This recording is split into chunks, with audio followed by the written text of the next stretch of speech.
Well, Mark, good success last week, and looking at your runners this week, I reckon you're going to get at least one, maybe two again this week. So the run should keep going. What do you reckon? Yeah, well, I hope you're right, but we don't put the cart before the horse, and as long as they race up to expectations, we'll be happy. Like if it wins, always a bonus for us. Absolutely, never easy to win anywhere. Friday night you've got 4, Sunday you've got 2.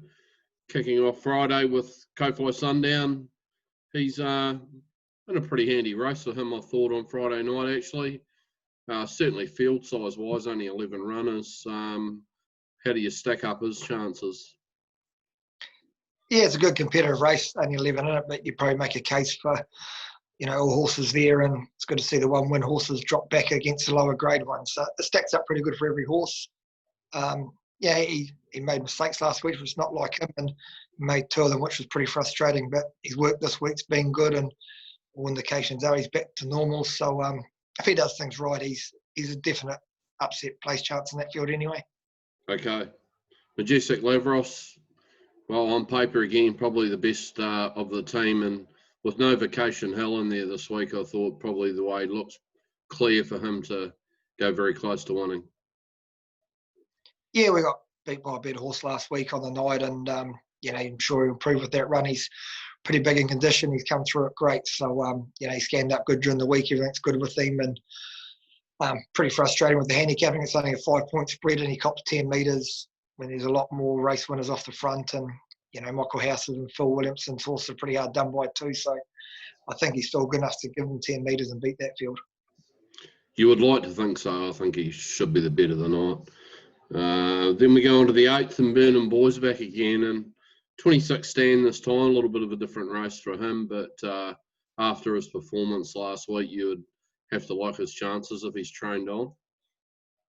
Yeah, everything stacked up good from last week. The draw, the run he got was perfect. So, it's a completely different kettle of fish this week. He's drawn off 10 metres in a big field and some pretty classy horses in it. So he deserves to be there after winning last week. But he's training on good. He seemed well, and he's only had one stand start. He seemed to begin all right. But, with horses like Tiger Tara better than Fast and all that, it's a pretty smart field. But in saying that, I think Tiger Tara's the one to beat. But in saying that, I think he can probably compete with the rest of the field. But he's probably like half a dozen or so in that field. It's what type of runs he gets depends where he ends at the finish. So if there's no bad luck, he should be thereabouts. Okay. Plutonium Lady was great last week, coming around short. Still too classy for them. You'd expect her only to be better this week. Is training indicating that?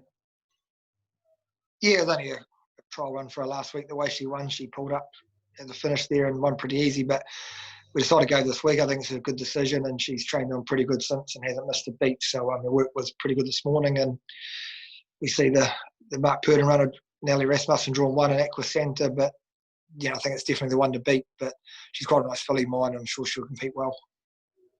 Yeah, Aquacenta's an interesting runner. He had a bit of mixed form last season, but showed ability at times, but not one to be too afraid of, I didn't think, first up, and she's got that run under the belt, so she's going to be really competitive.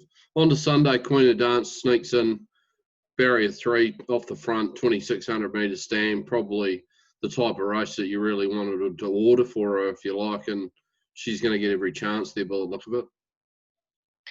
Yeah, it was good. They had enough nominations to split the race into 2, and it's worked out good for all parties. So it's a pretty good race for her, kind of back to her level. She raced above expectations last week, and she races up to that form. She's going to be a big chance in that. Mitch Kerr's one's probably in the same boat as us. The race kind of pans out pretty good for him as well. But, she raced as good as last week. She's going to be thereabouts.